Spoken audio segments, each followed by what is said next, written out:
ವಿಜಯ್ ಪ್ರಕಾಶ್ ಅವರು ನಮ್ಮ ಜೊತೆ ಇದ್ದಾರೆ, ಬನ್ನಿ ಮಾತಾಡ್ಸೋಣ. ಆ ಒಂದು ಕ್ಯಾಲ್ಕುಲೇಷನ್ ಹೇಳ್ತಾ ಇದ್ರಿ, 100 ವರ್ಷ 36,000 ಸಿಗುತ್ತೆ. ಸೊ ಇವ್ರು ಹಾಡಿರೋದೇ 40,000 ಅವರ ಜೀವನ ಕ್ಷೇತ್ರಕ್ಕೆ ಮುಡಿಕೊಂಡಿಲ್ಲ. ಒಂದ್ ಕಡೆ ನಾವು ದೇವಲೋಕದಲ್ಲಿ ಗಂಧರ್ವರು ಅಂತಾರೆ, ಅವ್ರ ಬಗ್ಗೆ ಅಮ್ಮ ಕಾಣಿಸ್ತಾ ಇದ್ದಾರೆ. ಇಲ್ಲ, ಖಂಡಿತವಾಗಿಯೂ ಅದೇ ಶಾಶ್ವತ, ಅದೇ ಸತ್ಯ, ಇನ್ನೇನು ಸತ್ಯ ಇಲ್ಲ. ಅವರು ಒಂಥರ ಸೃಷ್ಟಿಯ ಲೀಲೆ, ಸೃಷ್ಟಿಯ ಚಮತ್ಕಾರ. 48,000 ಹಾಡುಗಳನ್ನು ನಮಗೆ ಕೊಡುಗೆ ಕೊಟ್ಟೋಗಿದ್ದಾರೆ. ಅದನ್ನು ಸಂಭ್ರಮಿಸಬೇಕು. ಅವ್ರನ್ನ ನಾವೇನು ಜೀವಂತವಾಗಿ ಇಡೋ ಅವಶ್ಯಕತೆ ಇಲ್ಲ. ಪ್ರಪಂಚ, ಸೂರ್ಯ ಚಂದ್ರ ಜೀವಂತವಾಗಿಡ್ತಾರೆ. ಆದರೆ ನಾವೆಲ್ಲರೂ ಗಾಯಕರು ಪ್ರತಿನಿತ್ಯ ಅವರು ಮಾಡಿರೋ ಕೆಲಸದಿಂದ ಕಲಿತು ಅವ್ರನ್ನ ಜೀವಂತವಾಗಿಡಬೇಕು.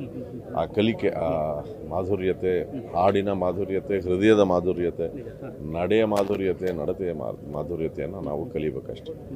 ಸರ್, ಸಂಗೀತಗಾರರಿಗೆ ಎಲ್ಲೋ ಒಂದು ಕಡೆ ಗುರುವಾಗಿ ಅಮ್ಮನಾಗಿ ಸಾಕಷ್ಟು ಇಷ್ಟ ಆಗುವಂಥವ್ರು ಜಾನಕಿ ಅಮ್ಮನವರು. ಪ್ರೀತಿಯಿಂದ ಎಲ್ಲ ಅನ್ನೋದೇ ಒಂದೇ ಪದ, ಜಾನಕಿ ಅಮ್ಮ ಅಂತ ಅಂದ್ಬಿಟ್ಟು. ಯಾಕಂದರೆ ಆ ಥರದ್ದು ಅಮ್ಮ ಅಂತ ಒಂದು ಪದನ ಪಡ್ಕೋಬೇಕು ಅಂತಂದರೆ ಅದು ಪುಣ್ಯ ಮಾಡಿರಬೇಕು.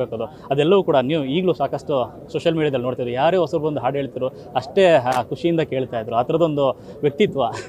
ಹೌದು, ಅಮ್ಮ ಅಂತಲೇ ಅವ್ರನ್ನ ನಾವು ಕರಿತೀವಿ. ಯಾಕಂದರೆ ಅಮ್ಮನ ಸ್ಥಾನ ಎಲ್ರಿಗೂ ಸಿಗೋದಿಲ್ಲ. ಅಮ್ಮನ ಸ್ಥಾನ ಸಿಗಬೇಕು ಅಂದರೆ ಪ್ರೀತಿ ಕೊಡಬೇಕು.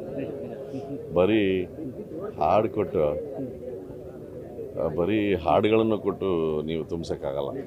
ಪ್ರೀತಿಯನ್ನು ಕೊಟ್ಟು ಅಮ್ಮ ಆಗಬೇಕು. ಅವರು ಆ ರೀತಿ ಆಗಿದ್ದಾರೆ. ಸರ್, ನಿಮ್ಮ ಮೊದಲ ಭೇಟಿ ಹೇಗಿತ್ತು ಸರ್, ನೆನೆಸ್ಕೊಳ್ಳೋದಾದ್ರೆ? ಅನೇಕ ಭೇಟಿಗಳಿದ್ವು, ಎಲ್ಲವೂ ಮಾಧುರ್ಯ, ಎಲ್ಲವೂ ಮಧುರವಾಗಿತ್ತು.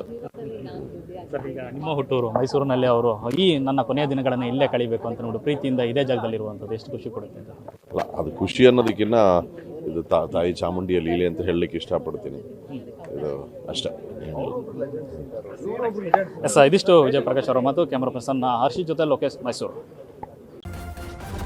ನ್ಯೂಸ್ ಫಸ್ಟ್, ನಿರ್ಭೀತಿಯಿಂದ ನಿಮ್ಮ ಪರವಾಗಿ.